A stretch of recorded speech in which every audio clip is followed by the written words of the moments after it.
Hey, how's it going, everybody? This is Corey Lee, and we're on episode 15 here of the podcast. And today I kind of want to talk about something here. It's not necessarily Bible study related or anything like that, but just personal experience and something that I believe that you can all expect to go through in the last days with the right attitude. Okay. So this is something that do require you to have the right attitude. Without the right attitude, you can make anything that could be fun into something that becomes a nightmare. All right. And this is just something that I learned. Usually during the hardest times of my life is when I have the greater fellowship with God. Usually during strange world events, things of that nature is when I get the greatest revelation, is when my prayers become more effective, is when I see God move the most. But if you living in fear, confusion, anxiety, even if you living in sin, okay, you can actually have a pretty bad time during these times. You can't be caught off guard. You can't be caught out of character. You can't be caught with the wrong conduct. You can't even be caught having too much fellowship with the wrong people. And what I mean by the wrong people is not necessarily just people that ain't saved or people that don't know the Bible.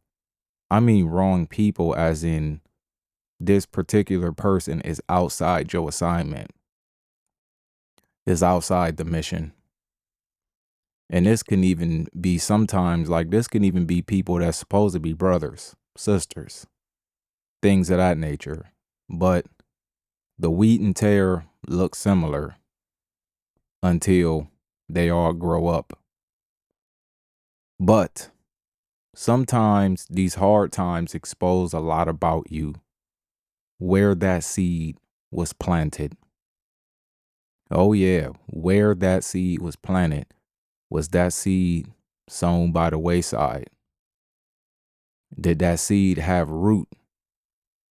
These hard times, trouble, tribulation, persecution is going to show you whether or not the seed in you has root. And that's why we go through trials in our lives sometime that seem to be repetitive. How many times do I got to keep going through this? How many times do I got to keep seeing this? Well, most of the time is only meant to show you that the seed in you does not have enough root. So how did the seed grow root? The seed grow root by just time sitting up under the right word. You know, you need to have the scriptures in you, period. But at the same time, you also need to sit up under the right teaching of the word. Without the right teaching of the word, those scriptures can't be opened up to you in the way that God desires, because he sent us teachers for a reason. And you can't neglect that, right? Because the fivefold ministry gifts are given for the perfecting of the saints. And there are some pastors, apostles, teachers, evangelists, and prophets. Sorry, I had to count. I had to count, man, because sometimes I be trying to add an extra one in there, and I'll be like, wait, that's it? It's like, yeah, that's it, man. It's called fivefold ministry for a reason. All right. And those are all given for the perfecting of the saints. Now, sometimes you can confuse them all with teachers. Or like you can confuse a prophet with a teacher. You can confuse a pastor for a teacher. You can confuse a teacher for a prophet or evangelist. Like sometime you can confuse them all, but at the end of the day, you kind of need to know what the main goal of their job is. Everybody's job is to teach, but everybody's job is not to be a teacher, right? But at the same time, we're all called to do the work of an evangelist. That's basic training. Proclaim the truth, and that's to what bring people in, help people stay in. You know what I'm saying? So, um, but this particular thing right here, last day's events. What attitude should you have about last day's events? You should look at this like it's about to be fun. Like, honestly, I know that end of days events scare some people. And instead of some people having the humility and saying, maybe I'm not ready to walk into this, they instead accuse you of fear mongering. I hear so many people doing that to good brothers out here. Oh, he just fear mongering. Well, why should that be fear mongering? If you was right with God, that shouldn't be fear at all. In fact, even if it was something that most people should fear, you shouldn't. Oh, he just fear mongering, fear mongering. What is it what scripture say? Like, honestly, the Bible got much worse to say than what any one person can say. And if you can accuse somebody of fear mongering by just showing you that the end of days events are right here, something wrong with you. Like, honestly, most people live in fear because they know they're not right with God and they don't believe in last days events happening right before your eyes. They ain't ready to walk into them. And look, like I'm gonna be always honest with you. I don't believe any of us are as ready as we think we need to be.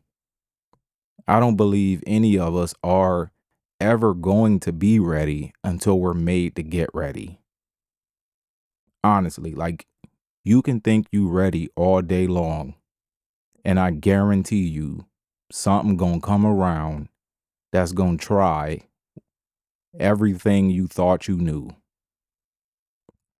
I mean, you can spend your days praying, fasting, reading, learning, and you still ain't ready enough.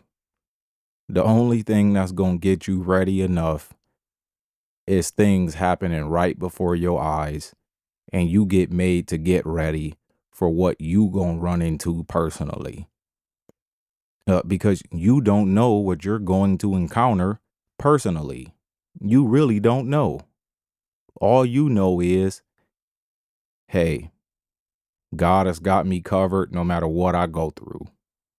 And that's all you really need to know. Is no matter what I go through, he got me covered. No matter what I go through, I still have hope in who I trusted my soul with. Other than that, I've got nothing. And that's just the way it is. You know what I'm saying? So, let's get to the topic here. So, when the pandemic was going on, okay? I don't know why, but I really miss those days.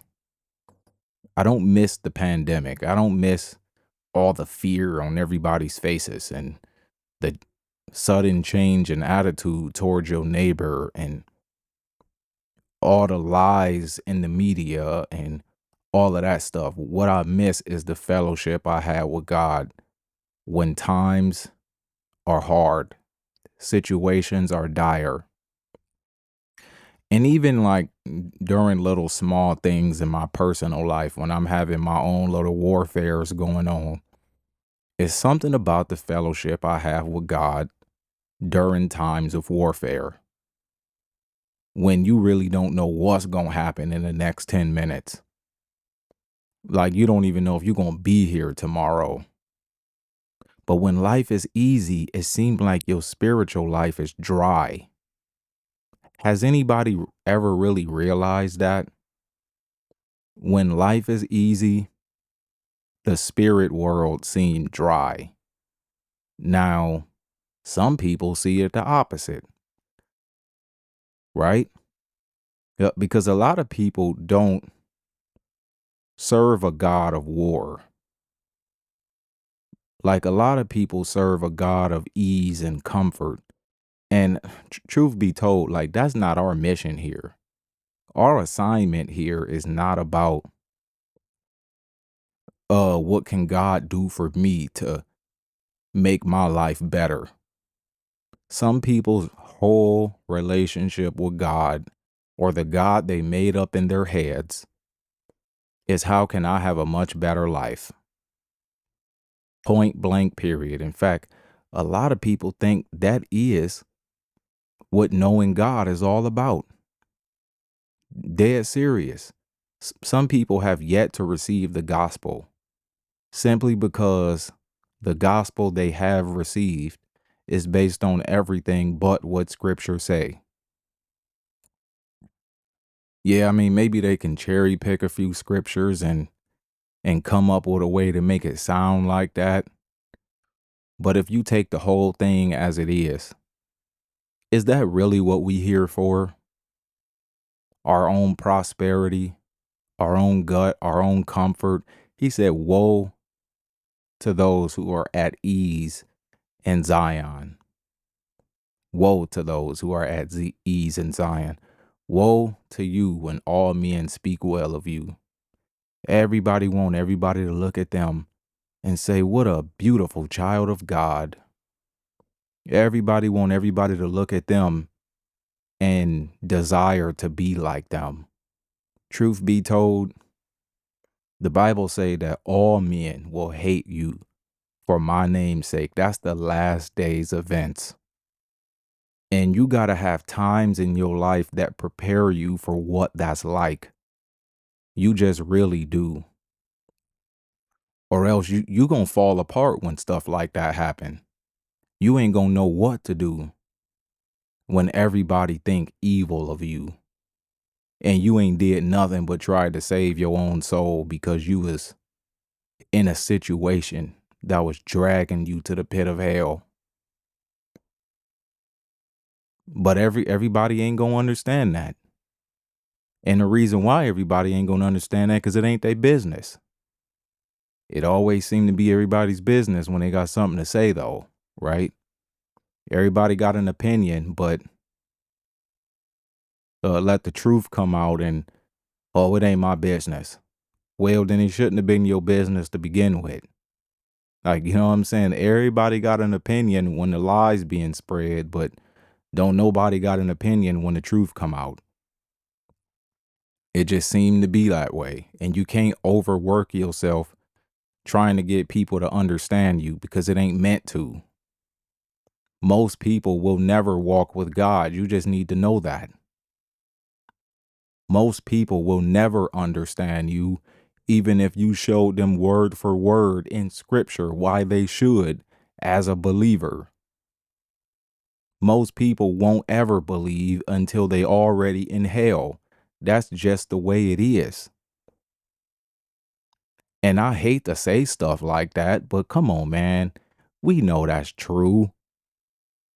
So during times of warfare is when you're going to get the most instructions. The scriptures you've read before is going to start coming to your memory. Supernatural acts God is most likely to do through you. And look, you got to desire them things. Don't ever feel like that's beyond your reach or something like that. He said, these signs shall follow them that believe. There should be signs following the fact that you believe at least once in your life, man. That sign off on whether or not you believe. Signs. And we live in a church age or just the age of believers, period, where people don't really believe in that. It seemed like as soon as people know that the Bible say, haven't I cast out demons in your name and done many mighty works in your name? And I say to them, I never knew you, you worker of iniquity.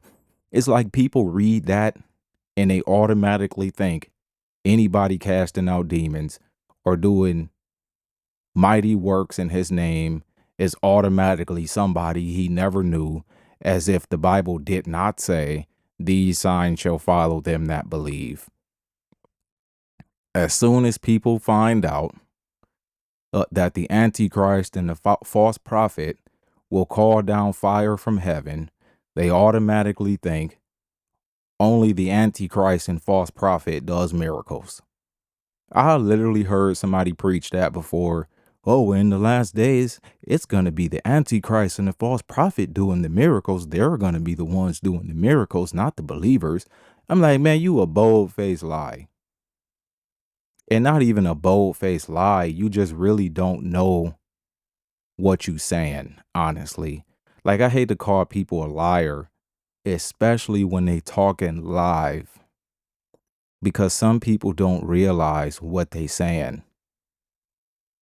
Sometimes when they live, sometimes you can give people the wrong impression because you wasn't clear enough. Like, you know what I'm saying? Yes, the false prophet and antichrist will be doing miracles, but that don't mean they gonna be the only ones with power. Yes, there are those who cast out demons in his name and do miraculous works in his name, but that don't even mean they had power from God to do that.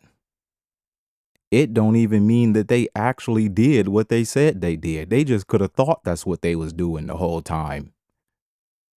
It's not like Jesus said, yeah, I know that's what you did, and I thank you for doing what you said you did, but I never knew you. No, he only said that that's what they said to him. It's a lot of people out here who think they're casting out demons, and they don't even know they doing witchcraft. It's a lot of people who really think they casting out demons and they don't even know that they really don't know what they doing, and they never even casted them out for real. They just putting on a church show. And he's like, look, I never knew you. Like, I don't know what you thought this was, but I don't know who you are. I mean, think about the 7 sons of Sceva. Come out, demon, in the name of the one who Paul preaches of, and got through halfway across the room. You can't just go cast out demons and not be under the authority of Christ. It won't work. Can Satan cast out Satan? All he said was that that's what they said to him. He didn't say that's what they were actually doing for real. Sometimes you got to think about stuff like that. Just because the false prophet and the antichrist will call down fire from heaven, didn't he also call them a lying sign and wonder? Is it really going to be a supernatural miracle, or is it going to be something made to look like it? And even if it is really a supernatural miracle, there's always going to be a lie attached to it. And so you can't separate power from God from truth, right? But the power that God gives us can't be separated from the truth. Outside the truth, I don't know what that is. Like, it was something, but it sure wasn't right. Because everything else you saying ain't right. You need to know the truth. But last day's events should sound like fun. Just knowing all the trials I've endured, all the times of warfare, all the missions and the journey and the adventure that I've been on. One thing about it is my fellowship with God is different than how it is when ain't nothing happening. All of these things you see happening right now, go into them with the right attitude. Don't go into them in fear and confusion. Now, sometimes you can't help but to be a little, like a little scared sometime. You know what I'm saying? But ask God to help you deal with that. Stop going into this stuff. Oh, I wonder what about my kids. Oh, I wonder what about my house. Oh, I wonder what about and I wonder what about it's like, yeah, I get it. That might be your first instinct is to think about your survival. It is a natural instinct to consider survival. But at the end of the day, he who is in you should be greater than he who's in the world. Should be, unless you got something else in you. Like, you know what I'm saying? And so that need to be your attitude. Yeah, like I get it. I'm facing trouble every day. I'm living on the edge of collapse every day. And it is only through a miracle that I'm still here. Like literally all the time. I remember a time in my life when I lived on the complete edge of utter financial ruin. And somehow God made a way to make a way. Literally every time a bill came up that day, I got the money. If I don't need the money, I ain't making it. Hell, no matter how hard I try. But like you can try all you can. Ain't happening. I remember a time when I was trying to get a car just so I could get a job, and I put all my photography equipment up for sale. Dirt cheap. Everybody inquired about the price. Nobody bought it. Just no seller. Everybody thought it was a good deal, but no sale. Like, honestly, stuff like that'll happen all through a work of God. I don't want you doing that like this.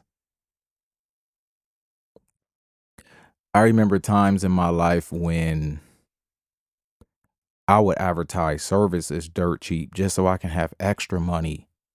And it's like, no, it's my will that you learn to trust me no matter what you got. I'm like, dang, if I see to it that you eat bananas every day until it's time for me to bless you with what you need, then you just gonna eat bananas every day until it's time for me to bless you with what you need. What can you do about it? If you in a trial, ain't nobody saving you. You can't even save you. Like, you know what I'm saying? So you have to understand them things. They are designed to test your faith, and your faith don't get tested just for God to see. It's tested for you to see. So that way, you know, okay, it's time for me to take it up a notch. It's almost like gardening, right? I told somebody on one of these podcast episodes, I remember, if you ever want to understand the gospel, get into gardening. Honestly, like it'll teach you so much about scripture, or like raising some kind of livestock, like, you know, having a dog kennel or sheep or just something like that. It'll teach you so much about the gospel. It just really would.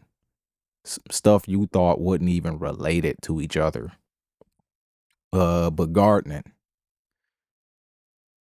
I don't know if anybody understand this, but if you want to grow peppers, like bell peppers, cucumbers, tomatoes, like stuff that produce fruit, not like herbs, because herbs are easy. But I'm talking about stuff that actually grow fruit. That needs a lot of energy. It requires a lot of energy to grow fruit. And that energy comes in the form of sunlight, but not just any kind of sunlight, right? Because it ain't the light itself that do the job. It's the intensity of them UV rays. And that also translate into light, heat, right? Because like the more intense the sun is, it will translate into heat.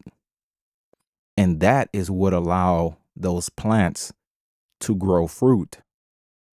It's that energy that's coming off the sun. But in order for the plants not to die in the heat, you need water. And they also get minerals from the water, they get minerals from the soil.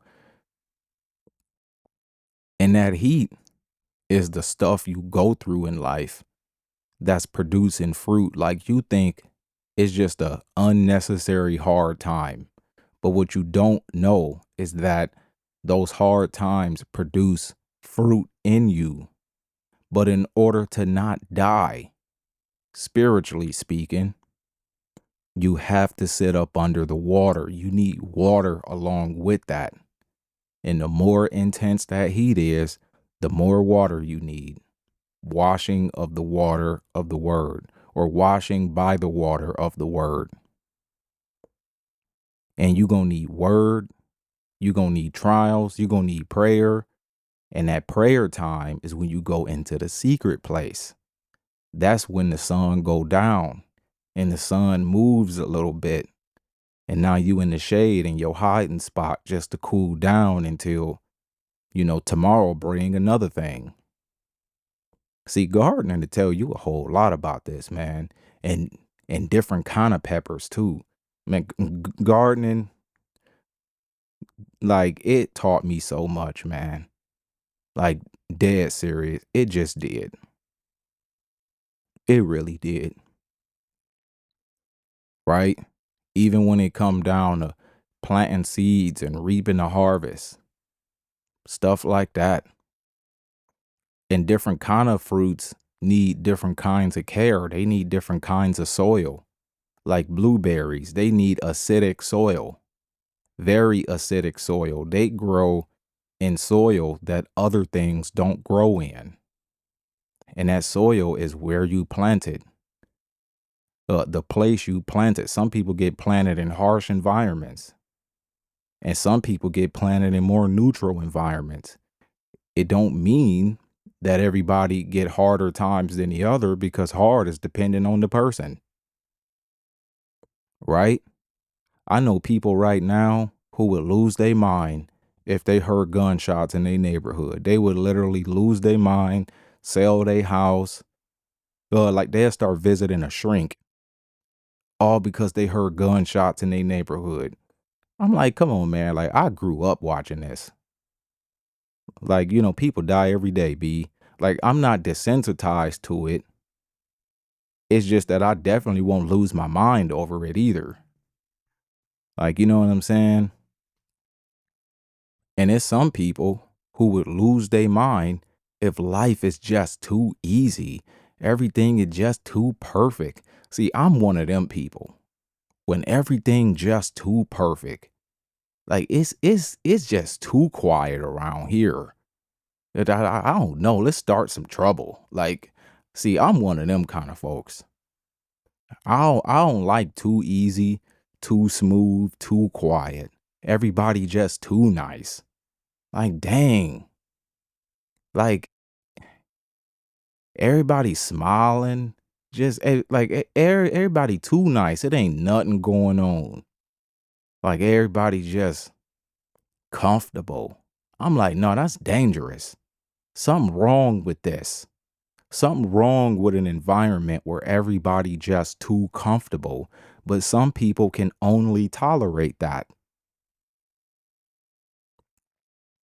Right? And then they still got their trials and their comfort. Oh, the pillow on the floor. Like, I know people who will literally have a hissy fit for seeing ants in the house. It's like it's just ants. Like, come on, man, just freaking ants. Ants. Freaking ants. Like, like I know not to take you camping. Like, for real. I know not to take you camping. Like, you'll be the one person that won't get invited. And you losing your mind over some ants.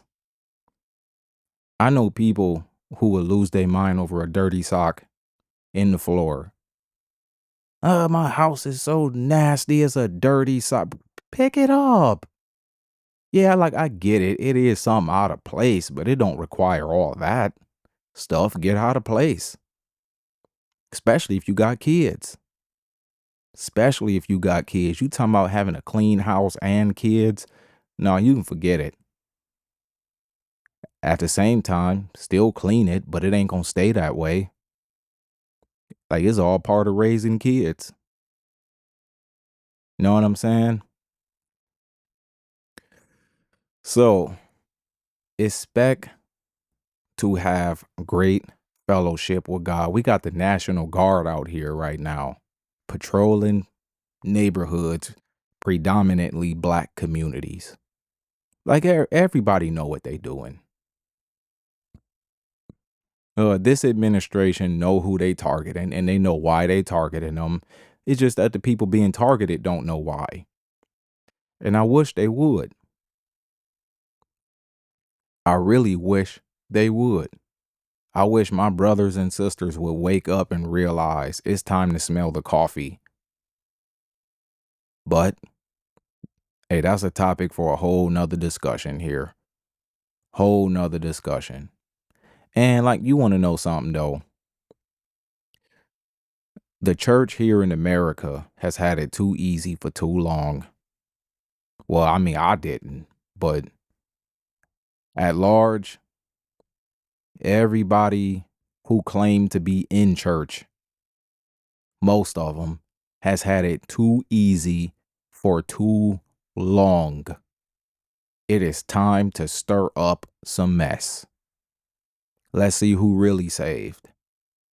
Yeah, let's see who really about this. Don't think that this is going to happen like this forever. Right? Only in America can you preach a um a pre-tribulation rapture doctrine. Only in America can you preach a prosperity gospel. Only in America. I dare you to take that to Iran.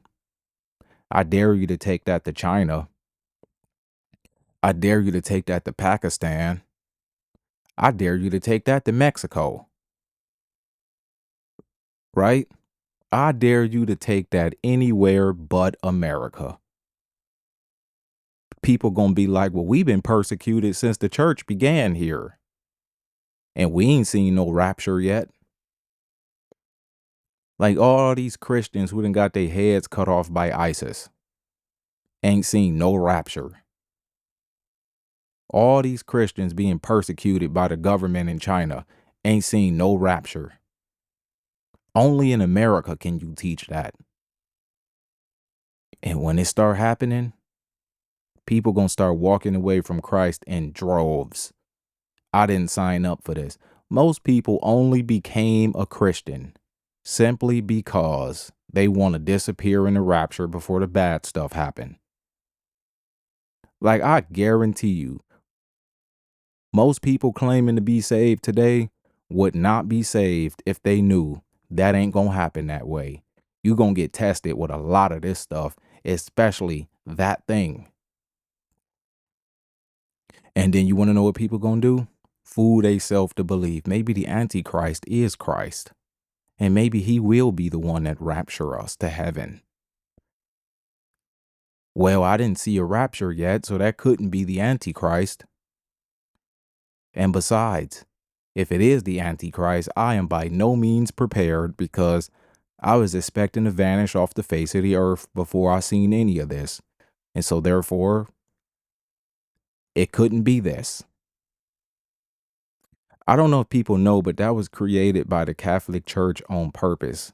The guy who started the pre-tribulation rapture, he got that revelation from a girl who practiced witchcraft. And she prophesied two separate comings of Christ, not the first coming when he was first here 2,000 years ago. Like, she had some kind of dream or something like that that talked about two different future comings. And the Bible don't talk about that. In order to say that there's going to be a pre-tribulation rapture, you're basically saying there's going to be two separate future comings of Christ.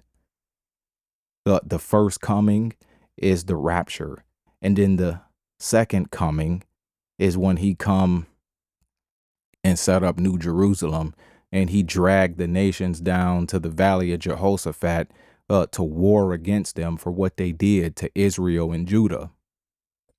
And Israel and Judah is not what you think it is. It's not the people you see over there in the land right now. Those are Gentiles.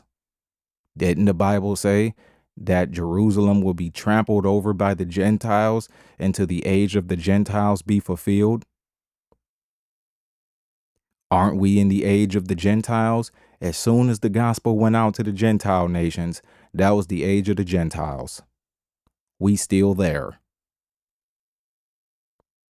So anybody in that land right now got to be a Gentile. And just not knowing stuff like that will cause you to confuse every Bible prophecy. Each and every one. Now, I know it's a lot to go with that subject that I can't say right now. It's a whole lot to go with it. That might be new to you. I understand. If I'm not being clear enough about what I mean by what I'm saying in order for that to make sense, just know there is content on my channel that talk more about that. I just can't do that right now. And there will be future content that talk more about it. Subscribe to the channel. Like the video too while you're at it. And yeah, that's that good promotion for you. You know what I'm saying?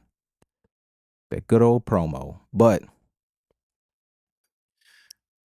there is nothing like being on an adventure with Christ. Nothing. That's what we here for. We're pilgrims passing through this place. We're pilgrims passing through this age.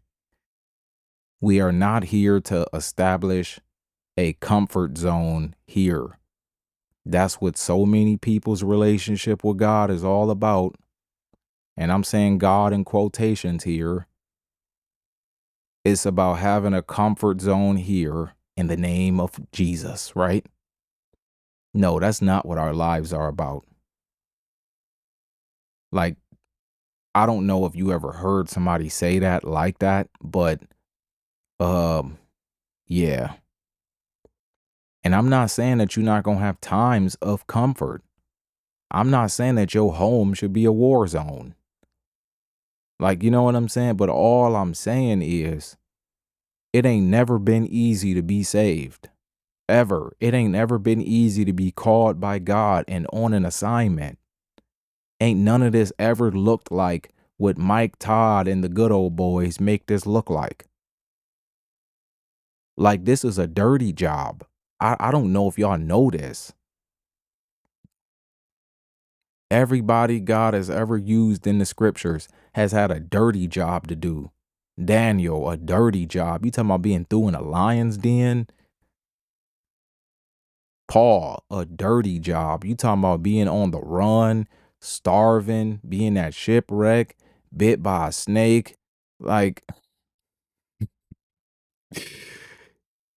hey, y'all over here thinking this is about just getting you a blessing or two.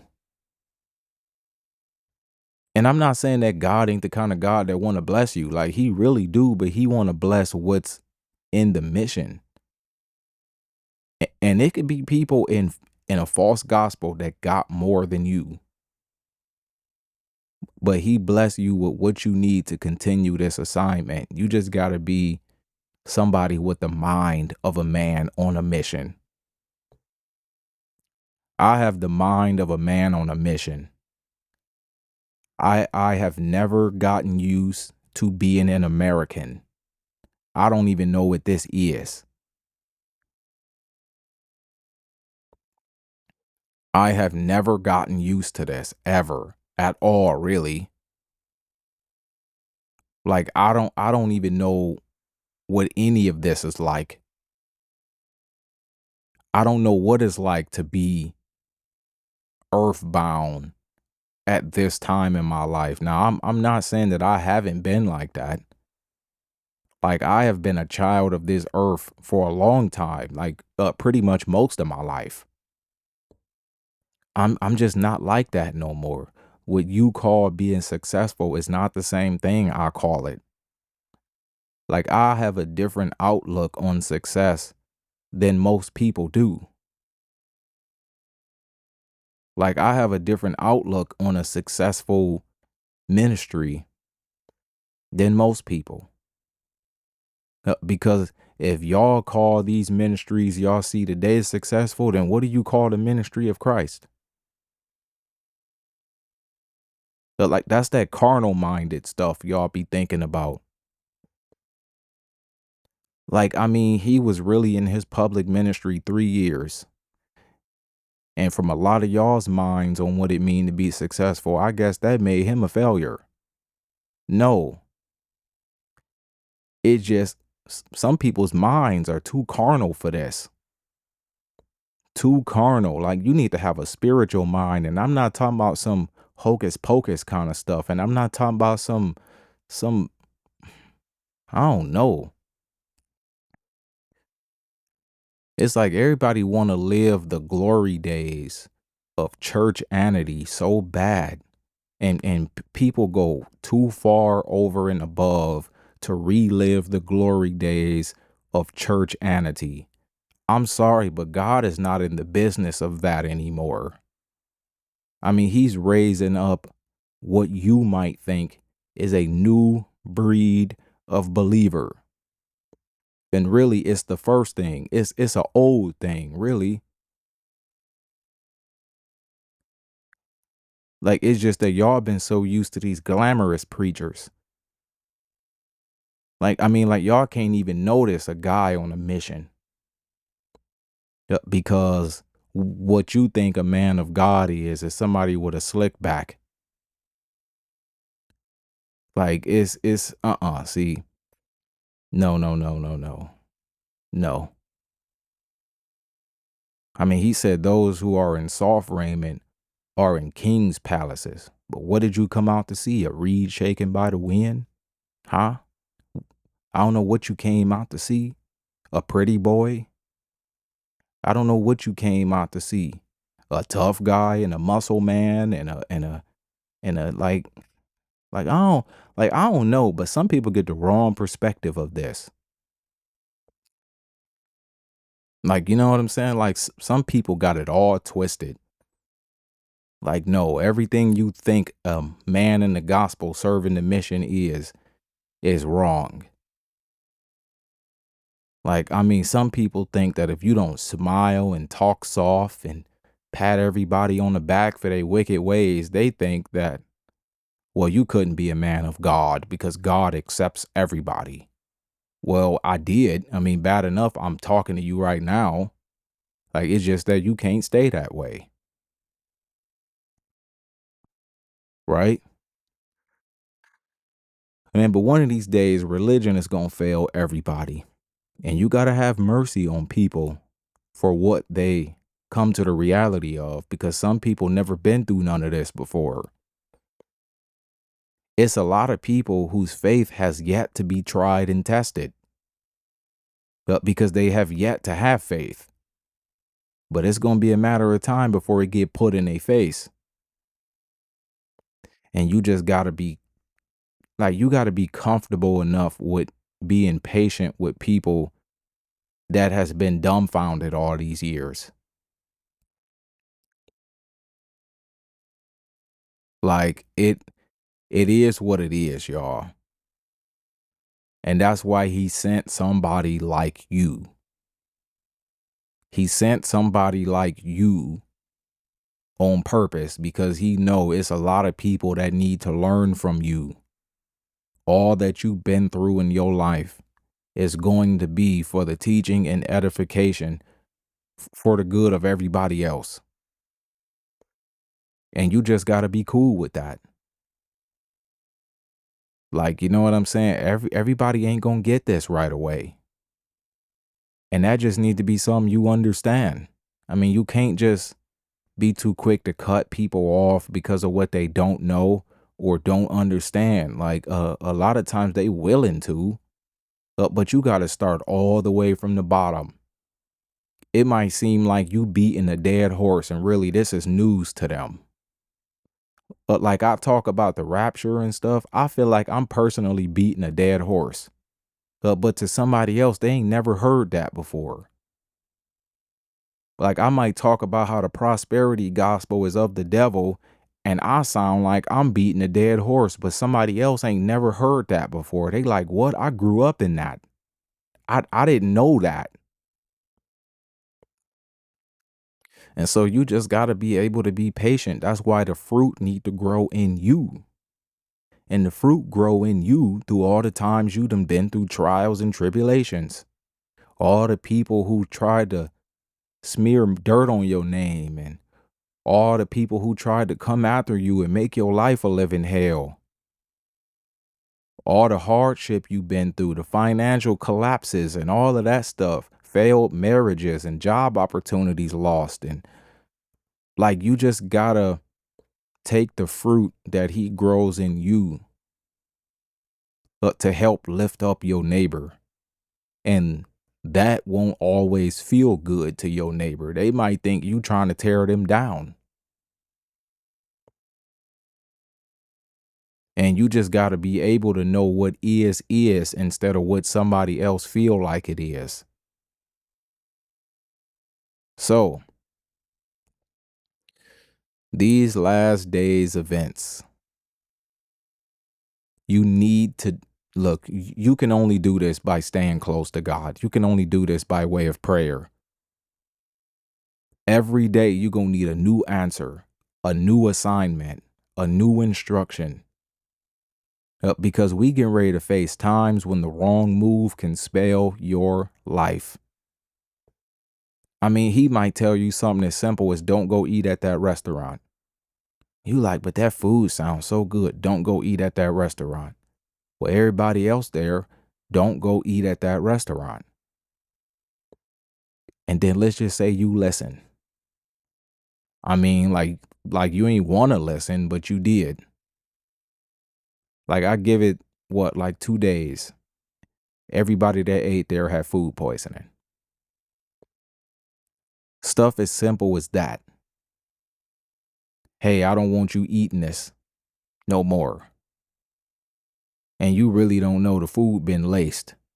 All because the people who against you know you shop there. Like it's been laced to target you. Or, I mean, it just, heck, it's contaminated by other means. Like, you know what I'm saying? I mean, he can tell you something as simple as don't buy bottled water. Drink tap water. What tap water is, don't buy bottled water. Drink tap water. Come to find out, all the bottled water been contaminated. And yeah, like I get it. These signs shall follow them that believe. But when he tell you something, it's for a reason. Right? I mean, because at the end of the day, he did say that no deadly poison shall harm you. But I mean, I don't know what you're going to do if you just don't listen. Like, you know what I'm saying? It's like, I ain't make room for all that. I made room for you obeying me. And yeah, I will say this. A lot of times he do take account of our disobedience. Like all of that has been taken into account way before you even got here. And it all get added on to what we're made of. It all get used for our learning. All of it do. And it's going to come a time when you are going to be thankful for all the hard things you learned. Because the times that's coming up, it's going to be too much at stake for all the same mistakes you started out making. It's going to be too much at stake for the same temptations you used to give into. And that's why we got to go through the stuff we got to go through. It's to work stuff out of us. Them fiery trials, it's to purify us. Not just to grow fruit, but to move dirt out the way. Like, it's a twofold thing. It help us grow fruit and to remove impurities out of our lives. Stuff that's blocking us from being in the will of God for our lives. All them extra things that we done picked up on the way that ain't serving us no more. So, I want y'all to know this. Last days events do sound scary. But your Father in heaven does not appoint you to wrath. It don't mean you won't be here. It just mean what? You are going to dwell safely, even when it do seem like your life is in danger. And some of us will have to leave here by way of losing our lives for the gospel and our testimony in Christ. It just is what it is. Stephen had to, Peter had to. Like, you know what I'm saying? Like, it just is like that. So always take that into account.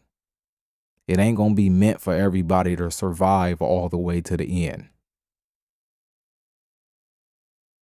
So I just thought I might throw this out here for people who might not know what they're going to do when last days events come knocking at their door. How they going to get through this? How they going to survive? It's always a way to make this happen. You just got to be willing to put your trust in the one you said you know, like you trusted your soul with. Like, you know, like at the end of the day, do you really believe this? Like, this is the one thing in your life you cannot fake your way through. Well, you faked your way through high school. You faked your way to getting that job interview. You fake your way through your job. You faked your way into that marriage. And you fake in front of all your neighbors and family members. You ain't faking this. And so get your faith in order right now. That way, none of this come by as a snare to you. It always come by as a snare to those who are unbelieving.